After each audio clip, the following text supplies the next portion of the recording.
India wants to buy a ton of Russian weapons in spite of one big problem. Sanctions. By Sebastian Roblin. Key point: India wants Russian weapons that are subject to American sanctions. But Washington wants New Delhi as an ally against Beijing, so what might America do? As we enter the 2020s, the Indian Air Force will continue to shrink in size to 26 out of a required 42 squadrons due to retirements of aging Cold War Russian MiG-21 and MiG-27 jets.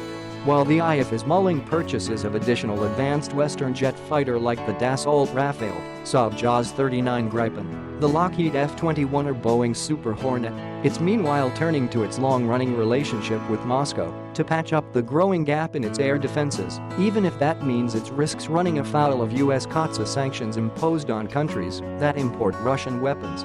While a companion article looks at major new arms purchases by the Indian Army and Navy from Russia, this piece will survey 3 different buys the Indian Air Force is making entering the 2020s to stem the bleeding away of its combat strength.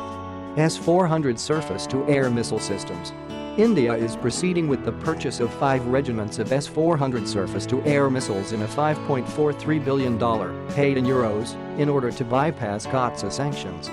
In 2019, New Delhi made a down payment worth $800 million, and initial deliveries will arrive in October 2020, with the order completed between 2023 and 2025. This come even after the US kicked Turkey out of the F-35 program in the summer of 2019 for procuring S-400s from Russia and has voiced its objections to the New Deal. But real US sanctions on India as building a closer defense relationship with New Delhi remains a priority in Washington. India was more interested in the S-400 than the US Patriot or THAAD systems because it can threaten aircraft up to 250 miles away due to its powerful radars and missiles designed to engage different targets. By contrast, the US systems are effective across a smaller radius. Thus, the S-400 will free up IAF fighters from performing routine air defense patrols, especially following a Pakistani incursion into Indian airspace that ended with the loss of an Indian fighter. US officials have refused to back down from threats to level CAATSA sanctions on India for the deal. But when the same official tells the diplomat that there is no blanket application of CAATSA sanctions, one can sense the threat may have no teeth due to Washington's eagerness to court Indian support and strategic competition with China. Time will tell if the changes, particularly if Modi's controversial policies threaten to cause India to lose support in US Congress. Su-30 Mki flankers. Arguably the chief striking power of the Indian Air Forces comes from its force of over 250 twin-engine Su-30 Mki flanker jets tailored to support Indian weapons on avionics.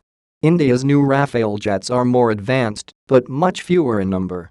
India's flankers are fast, extremely maneuverable due to their thrust vector engines, and can carry formidable sensors and weapons, including the BrahMos supersonic cruise missile which can threaten both maritime and land targets from standoff distances.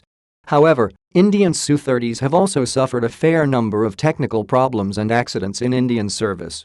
Thus, a new order to license build 12 more Su-30 Mkis is not about expanding the fleet, but replacing losses from accidents to maintain a total force of 272 aircraft. MiG-29 UPG Fulcrum. India also operates 3 squadrons of lighter-weight MiG-29 UPG Fulcrum tactical fighters, upgraded with additional fuel stores, new radars, and modernized avionics and air-to-ground capabilities. The MiG-29 is highly agile, but hasn't been as successful abroad as the flanker. Nonetheless, India is following a let-on a Fulcrum bargain, 21 Soviet-era MiG-29 airframes that reportedly were never flown. India has reportedly verified the condition of the MiG-29, a wise move given a prior failed attempt to sell dilapidated MiG-29s to Algeria.